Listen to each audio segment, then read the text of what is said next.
Se a fiel imagem do rei fosse preservada, essa seria a certeza de que a vida dele continuaria eterna.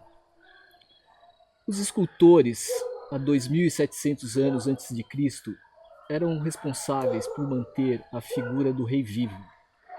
Nasce aí o retrato, a instituição do retrato. Uma imagem, uma escultura de rosto que era feita por escultores que as levavam para o túmulo, para a tumba, e ninguém via. Ela ficava dentro da tumba com o rei. Isso era uma simpatia, ou uma crença, ou um entendimento de que assim a imagem do rei estaria preservada. E o escultor, como retratista, ele era considerado no Egito como aquele que mantém vivo. Quando os gregos chegam no retrato, também através da escultura, os retratos, eles não tinham, assim como os gregos, como os egípcios, eles não tinham uma expressão muito definida, assim. Essa expressão toda, ela ia para o movimento do corpo, era usada no movimento do corpo. Então o rosto não tinha rugas, não havia nada que pudesse interferir na imagem do rosto. E era retratado o movimento do corpo. Sócrates dizia que que o que era retratado era a atividade da alma. Quando eu comecei a fotografar, a minha ideia era transformar o mundo, era mudar o mundo. Eu formei em jornalismo e saí do Brasil, fui morar fora do Brasil na primeira metade dos anos 80. E um dia, já fotografava, tal, tinha sido assistente de fotógrafo aqui, e um dia andando na rua entrei numa loja de revistas e de repente eu olho uma revista na prateleira, isso era 1985 ou 86, não me lembro, uma revista de fotografia que tinha uma chamada embaixo assim, Sebastião Salgado, a nova fronteira da fotografia preto e branco. Eu falei, Sebastião Salgado só pode ser brasileiro, ou português, ou moçambicano. Aí fui olhar e descobri em 1985 que tinha um brasileiro chamado Sebastião Salgado que fotografava a África e que estava se revelando como uma nova figura importante do jornalismo mundial.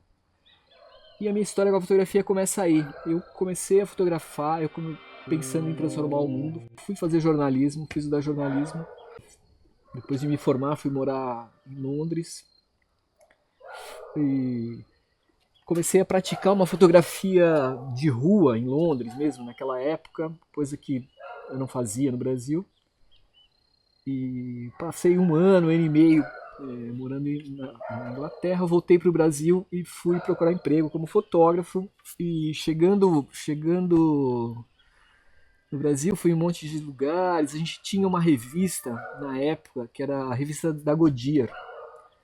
A Goodyear tinha uma revista que era sensacional, de reportagens e tal. Então eu fiquei pentelhando o editor, ficava ligando lá para levar portfólio, não sei o que, um portfólio de fotos que eu tinha feito em Londres. E aí fui, um dia consegui marcar com o editor. Cheguei lá, mostrei meu trabalho, ele olhou, foi super atencioso e me disse: ah, mas você quer fazer fotojornalismo? Você tem que pensar, você tem que entender melhor o que é o fotojornalismo, porque fotojornalismo também pode não ser só isso que você pode não estar só nesse lugar onde você está olhando. Você já ouviu falar sobre um fotógrafo chamado Richard Avedon? Eu falei, não, nunca ouvi. Ele falou, pois é. E aí esse cara me mostra esse livro aqui. Eu chapei. Falei, não é possível que alguém faça um negócio desse. E esse cara, talvez ele não lembre que ele tenha dito isso pra mim, que ele tenha tido esse diálogo comigo. O nome dele é Eduardo Simões. O Edu Simões, grande fotógrafo brasileiro. E a partir desse momento, dessa conversa com o Edu Simões, eu comecei a mudar o meu pensamento sobre o que era o fotojornalismo. E eu comecei a entender, ou o que ele me sugeriu, ou o vírus que ele aplicou em mim, é que era possível fazer um fotojornalismo através do retrato. Né? Contar uma história de povo, que era o que eu gostaria de contar, através do retrato. E a partir daí teve início na minha vida uma paixão sem medidas pela fotografia desse cara aqui, do Richard Avedon. Passei a minha vida profissional, tenho passado de alguma maneira tentando absorver o significado disso aqui. e tentando de alguma maneira alcançar um pouco esse caminho, né? Até hoje eu tenho feito isso. Muito menos hoje, é claro, porque 30 anos depois a gente vai mudando, mas isso aqui é a base do que eu penso sobre a fotografia, sobre o fotojornalismo e sobre ser fotógrafo, né? Esse ato de fotografar e de fazer retratos. E aí, depois, né, estudando mais profundamente a fotografia, eu comecei a entender que a base do Avedon nascia com esse outro cara aqui, o Sander. O Sander, que no final do século XIX empreende um projeto chamado As Pessoas do Século XX e sai ali pela Alemanha, pela região onde ele morava, fazendo retratos das pessoas do século XX. E esse é o trabalho da vida inteira dele. Ele passa, se eu não me engano, se eu não estiver falando besteira, ele passa 60 anos fotografando as pessoas do século XX. Até a morte dele, ele continua fazendo esse trabalho, né? Isso aqui é impressionante. Olha essa luz. Isso é uma pintura.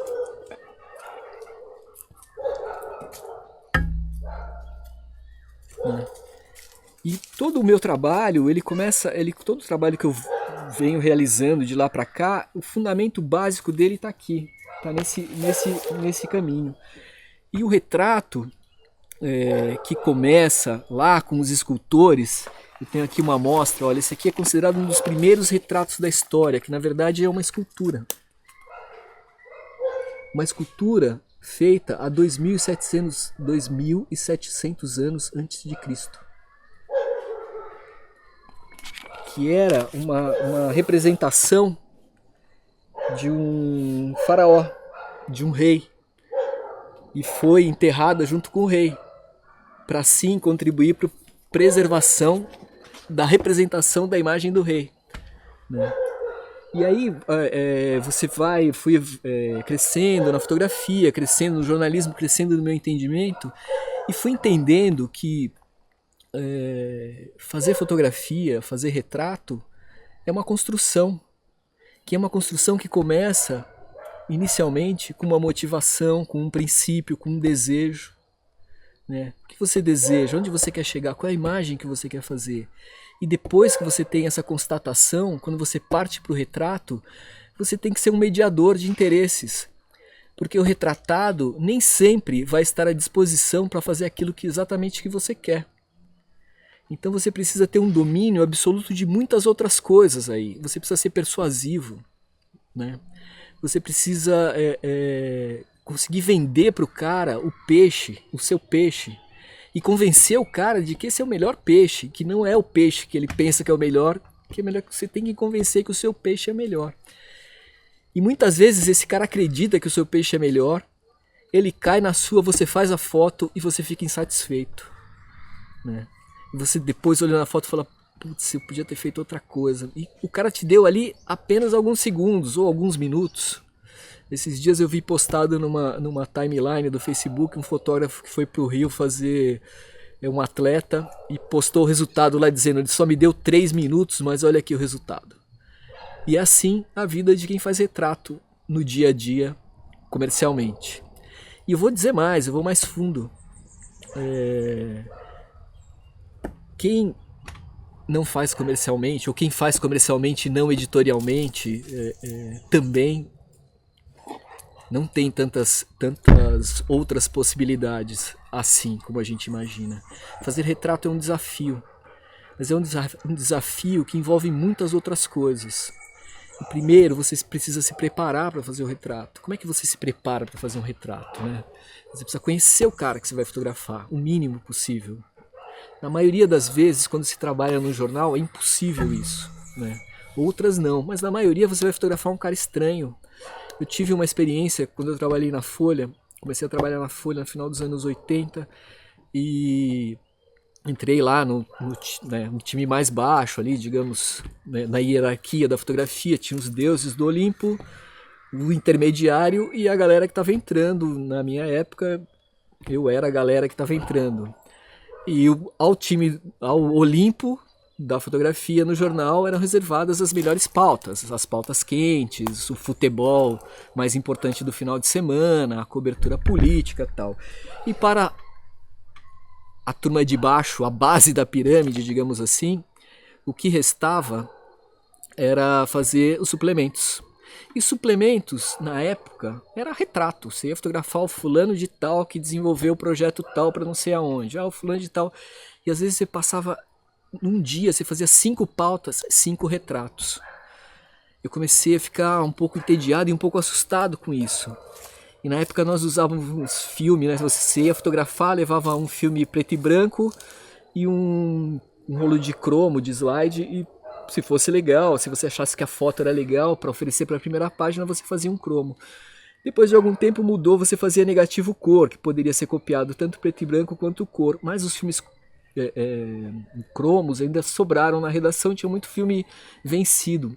Eu pegava esses filmes e quando ia fotografar essas pessoas, eu comecei a desenvolver metodologia, ou digamos assim, forçar uma edição que era a seguinte: eu levava um filme cromo e levava um fundo vermelho. Todo mundo que eu fotografei durante um ano, eu fotografei em fundo vermelho, em cromo, só que eu chegava no laboratório e pedia para o laboratorista revelar o cromo como se fosse negativo. Então tinha umas imagens assim absurdamente contrastadas, muitas vezes coitada do fotografado.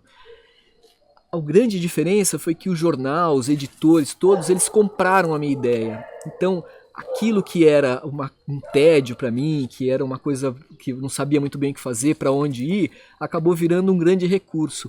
E a partir daí eu comecei a construir uma certa história no jornalismo, né? A minha história, digamos assim, que começou um pouco nesse caminho da construção de um retrato para o suplemento que fosse fora do padrão ali. Então, muitas vezes eu tomava muito pau, muita crítica, o ombudsman criticava por que eu estava fazendo aquela coisa daquele jeito, por que eu usava o fundo vermelho, né?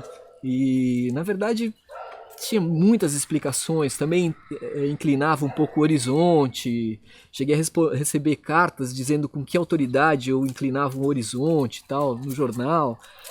Mas tudo isso pouco importava, porque na verdade era uma busca minha, uma tentativa de criar uma linguagem, uma tentativa de sobreviver ali naquele universo todo, e o que me resultou em uma experiência muito bacana, muito interessante.